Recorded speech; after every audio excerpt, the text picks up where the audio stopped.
Even though it actually still hasn't been confirmed, I feel like we all agree at this point that, once again, Fire Emblem Fortune's Weave is gonna ask us to choose between its main characters as to who we want to follow.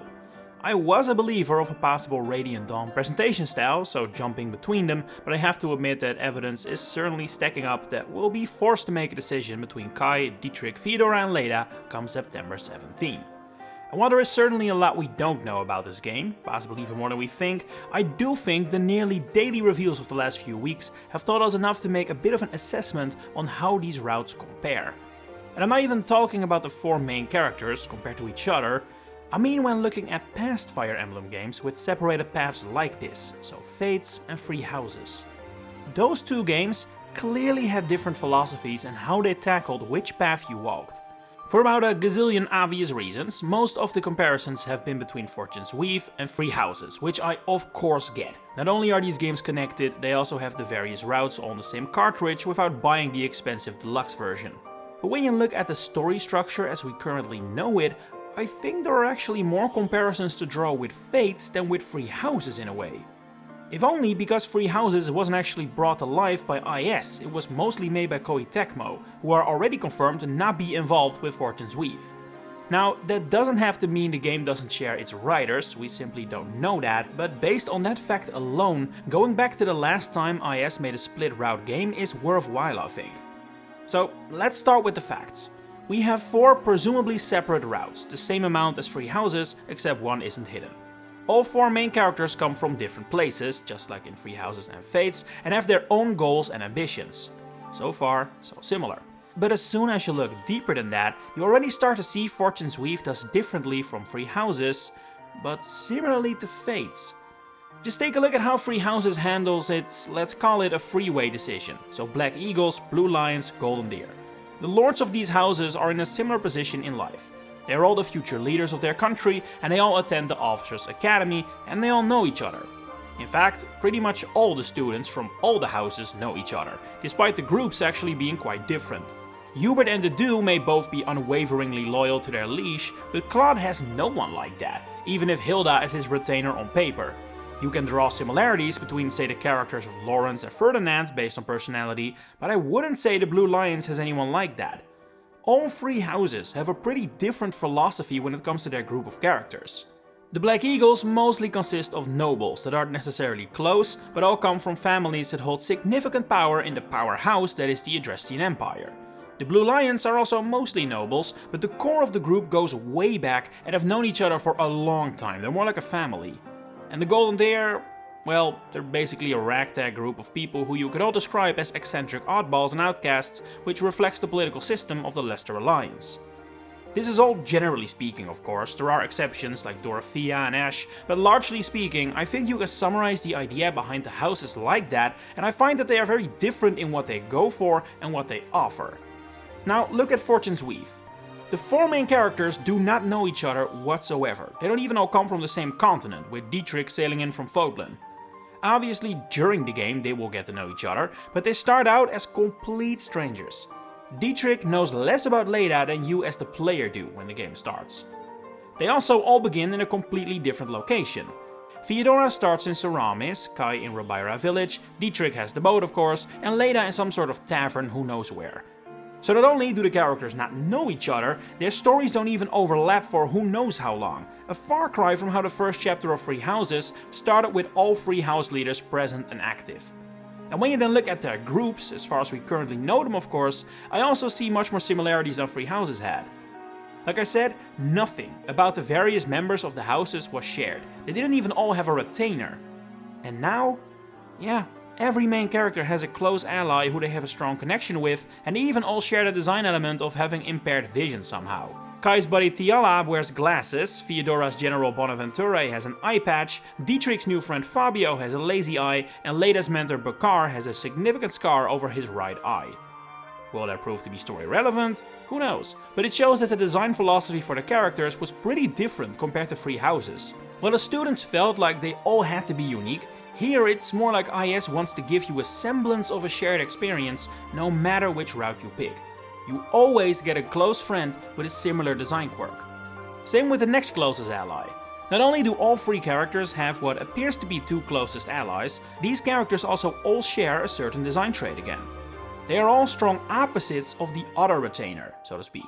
Peter is gentle and timid, the opposite of Tiala. Tobias has a bad memory, opposite of Bonaventura. Sirocco is a flirt, Bakar is super loyal, and Fabio dislikes people he finds unintelligent, which includes Esmeralda.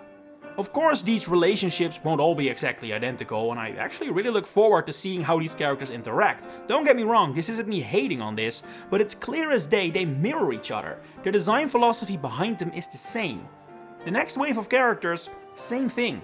Old Tand resides in Daxian and doesn't side with Kai until he is trying to enter the heroic games, i.e. she is brought on board for that purpose.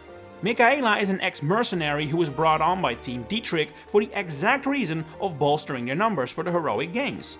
Lysander and Lillian, conscripted for Theodora's group as Saramis soldiers for the sole purpose of fighting in the heroic games. At the moment I'm writing this, Leda's next ally isn't confirmed yet, and with more new units being revealed almost daily now, it is possible that by the time you watch this there have been several characters revealed where similarities weren't so obvious, but I don't think that changes the point I'm trying to make. Fortune's Weave is already confirmed to have parallels like this, we just don't know how many. Three Houses had none of this in comparison. But Fates did. In Fates, the 2 distinct paths start in completely different areas of the world and oppose each other. While Three Houses ends up in a similar place after the time skip, it absolutely doesn't start there, but Fortune's Weave does. All main characters start separated, then unite for the heroic games, where they will certainly be partly opposing each other. Only one can win after all. And design parity-wise, I think it's very clear that Fortune's Weave resembles Fates much more than Three Houses. Just like how the 4 routes in Fortune's Weave all share certain elements, the 4 royals of each land in Fates are an obvious parallel. Xander Ryoma, Camilla Hanoka, Leo Takumi, Elise Sakura, the game pretty much spells that out for you. Beyond that, the cast is not linear enough to draw super obvious comparisons I think, but every character having 2 retainers, something that is even included in Engage 2, and the fact that you get either Felicia or Jacob depending on your Corrin gender, still shows clear as day that IS likes parity when it comes to unit distribution in situations like this. And now, in Fortune's Weave we're seeing that again, and I feel like it's going massively under the radar because everyone has their eyes on a Three Houses comparison instead. But okay. Say I have convinced you that maybe we need to compare Fortune's Weave a bit more to Fates 2. What does that exactly tell us?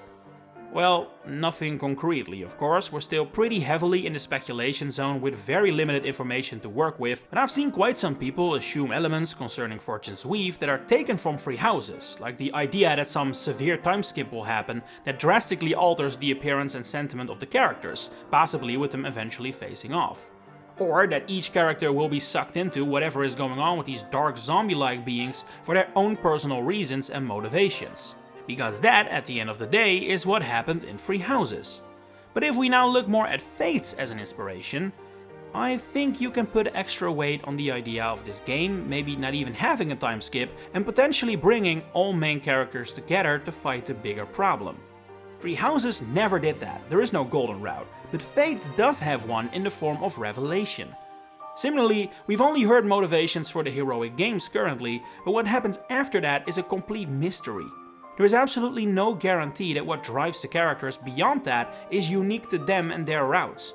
That was the case in Three Houses, but it isn't in Fates. The motivations of the 2 sides are pretty much identical in that game, just with different details obviously. Both want to defeat the opposite nation and both eventually want to put Garon out of the picture, they share that. I've also seen a lot of people compare the mystery role that Eshmel might play to Byleth, and of course it makes sense for your mind to go there, mine went there as well, seeing as they are the only thing we have seen resembling an avatar and they even bear a physical similarity to Byleth, but keeping the Fates comparison in mind, what if Eshmel is more similar to Azura? Present in every route, super important to the story, but not the main character and not the driving force of the plot, potentially keeping mysteries depending on which side of the story you're on. It doesn't sound that unbelievable to me.